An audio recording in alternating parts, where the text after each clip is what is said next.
নমস্কার, আমি doctor Shayar Mridha, consultant interventional pulmonologist, Thalamus hospital, Siliguri.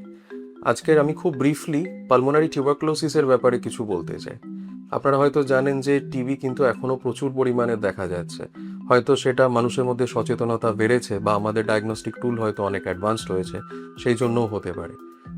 কাশির সাথে রক্ত বেরোনো, হালকা হালকা জ্বর, ওজন কমে যাওয়া, শ্বাসকষ্ট, এছাড়া বহু ধরনের সিমটম হতে পারে। শুধু যে ফুসফুসে টিবি হয় তা নয়, শরীরে যে কোনো জায়গায় টিবি হতে পারে। তাহলে এরকম ধরনের কোনো সিমটম যদি আপনাদের থাকে, অবশ্যই আমাদের কাছে আসুন।